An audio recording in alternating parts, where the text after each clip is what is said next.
Can Paul McCartney be mad at the composers of the Thomas the Tank Engine theme because they stole the motif that he used in With a Little Luck?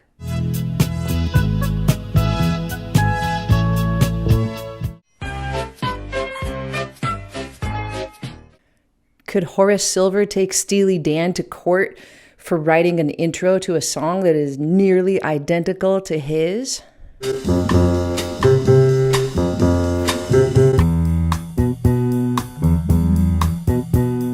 If I simply changed the words to the Flipper TV theme song and used it as a song that I wrote when I was 8 years old and entered it in a contest, could MGM haul my third grade butt to court?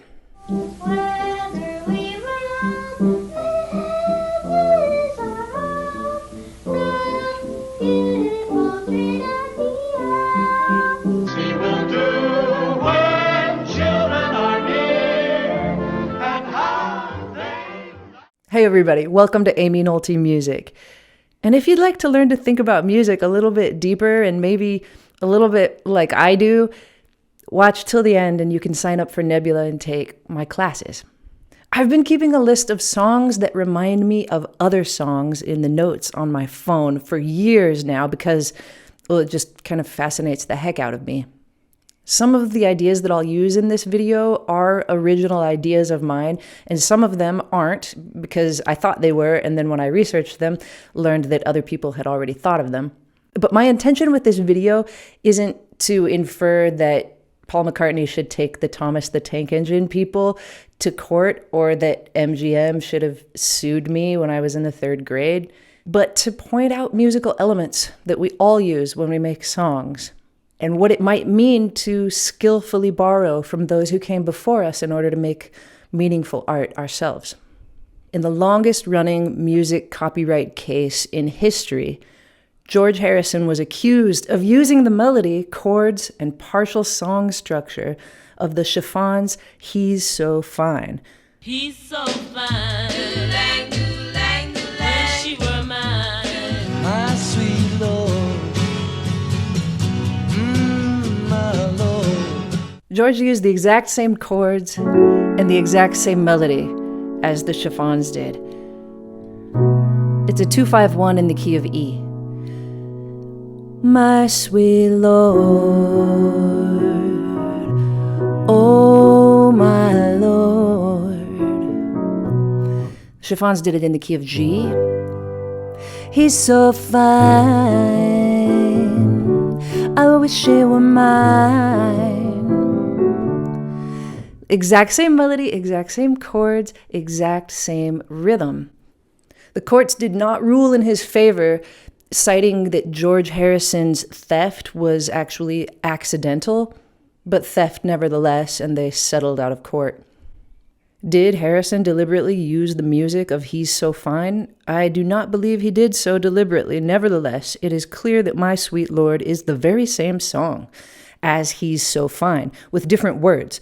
And Harrison had access to He's So Fine. This is, under the law, infringement of copyright, and is no less so, even though subconsciously accomplished. George in court actually admitted that he had had the hymn "Oh Happy Day" in mind when he wrote this song, which would have been fine because "Oh Happy Day" was just a gospel arrangement done in the 60s of a hymn actually written in 1775. So it might have fallen under public domain if the Chiffons hadn't already had a hit with it, I suppose.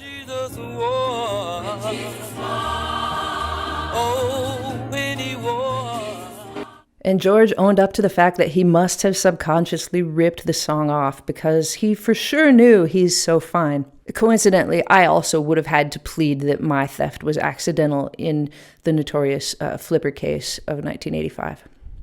The only way that it's okay to rip off all of these elements in a song is perhaps if you rip them off of yourself. And if you go down there, you better just beware of a man named Oli. And if I had my way, I would reach into heaven and I'd pull you down a star. You see, one day when I was in my car, I noticed that the Bangles' Manic Monday sounds nearly identical to Prince's 1999. 6 o'clock already, I was just in the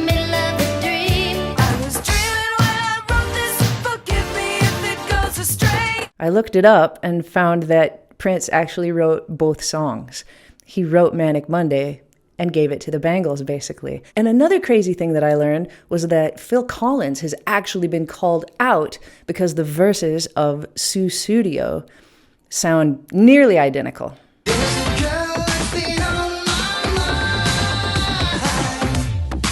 And Phil Collins admitted that they are very similar and that maybe subconsciously he had that in mind when he wrote Sussudio. But it's important to realize that the word nearly is in play here. The groove, almost nearly identical. The melody, entirely different. It's his song. Steely Dan, for example, in the opening to Ricky Don't Lose That Number, used this classic bossa nova groove that everybody uses. And it's argued that maybe they took it from A Song for My Father by Horace Silver, and it sounds the same. Like I said, it's a classic bossa nova groove, and if I was going to play Girl from Ipanema, I would use it. I would start my song like this, and I would go, tall and tan and young and lovely. Everybody uses it. What if the Dan had just changed one note? Or just something like that.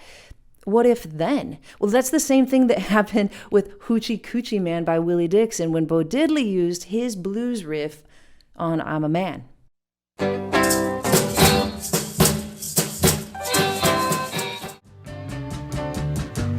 Gypsy woman told my mama before I was born. It is slightly different, but I will argue that if it had been exactly the same as it is here,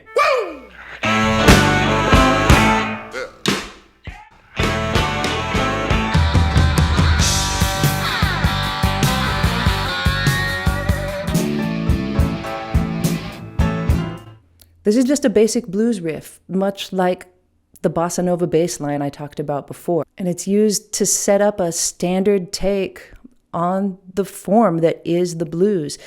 So standard, in fact, that Daryl even used it to help Michael express his sadness in an episode of The Office.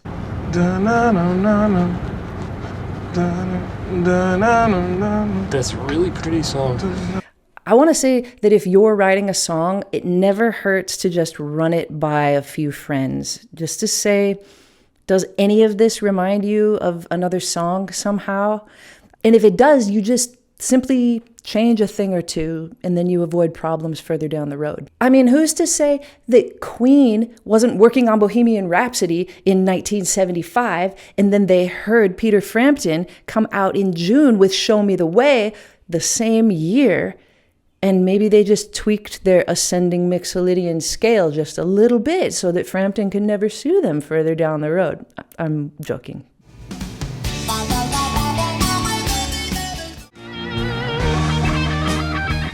If you do want to use somebody else's chords and melody, consider just changing the rhythm.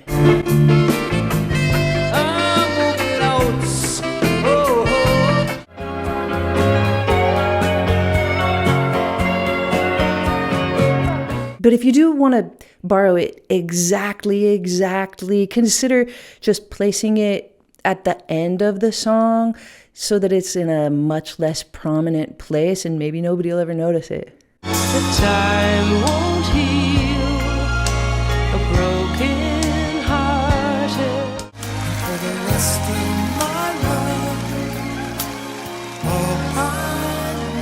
life, All joking aside, I'm going to bet that Jacob Collier never heard Bob Seger's We've Got Tonight when he wrote, which happens to be one of my favorite Jacob songs, In the Real Early Morning. I'll bet he'd never heard it before. He was young.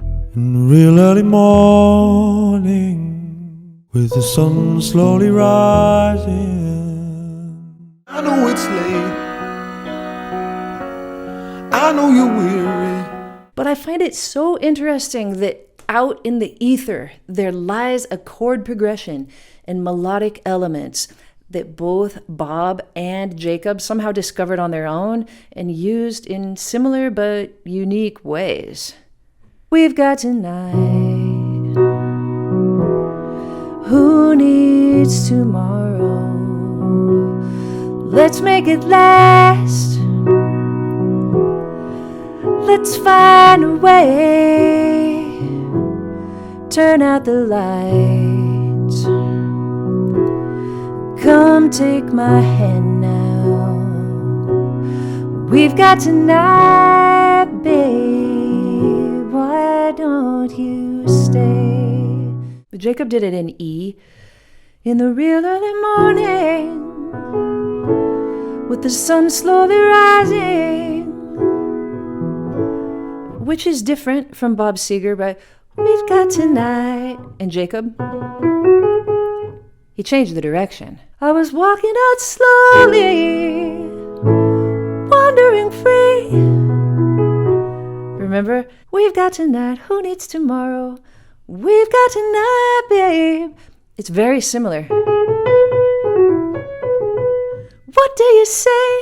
And they're similar enough to make you think of both songs, if you know both songs, when you hear one of them, but different enough not to be problematic. Plus, Jacob goes all Jacob the second time he repeats this phrase and changes keys like only he can. Wandering free when out in the distance.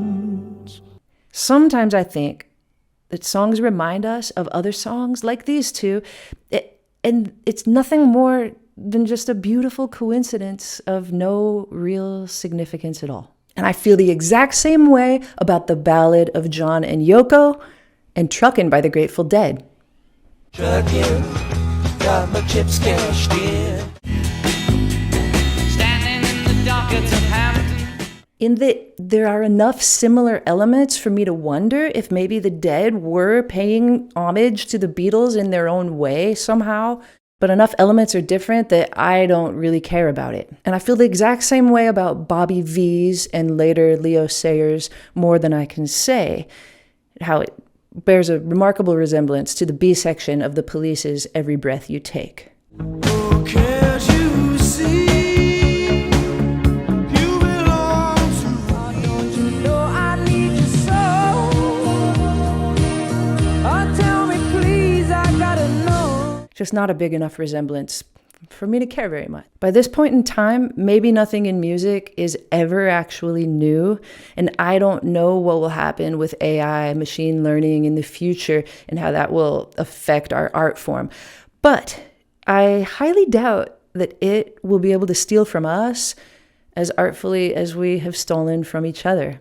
And if you want to learn to think about music a little bit more deeply, and maybe, like I said, in some ways, the way that I think about music, sign up for Nebula.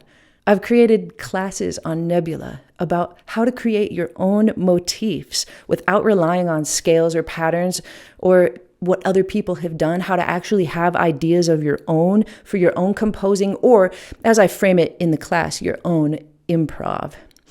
I also have a 2-part class called Everything I Know About Chords. And I've also got a fun class about the blues with my friend Adam Neely. All of these are available on the Nebula platform. Nebula is a platform much like Netflix or Hulu or YouTube, but no ads ever. And it's all educational content from creators like me that have been on YouTube for years, but choose to put their content on Nebula in a deeper kind of way. Extended cut videos, bonus videos that you'll never see on YouTube of mine will appear on Nebula. And most importantly, my classes, full-length, beautifully produced classes that I've written and produced with the Nebula team that I'm really, really proud of. Because if anything I said today about all these songs reminding us of other songs and why that's the case, if any of that rang true for you or you feel that inside, I think you need to learn to talk about music and think about music, subsequently feel music differently than you already do. Signing up for Nebula is easy. You use the code that you see here on the screen or in the description of the video. $30 for the entire year gets you the entire platform. That's all of my content, and everybody else is on Nebula, ranging from subjects from music all the way to current affairs, physics, psychology, movies, name it, it'll be there. Sign up using my code and you get this discount, $30 for the year. I don't think you can beat it. Thanks for watching, everybody. I'll see you next time on Amy Nolte Music.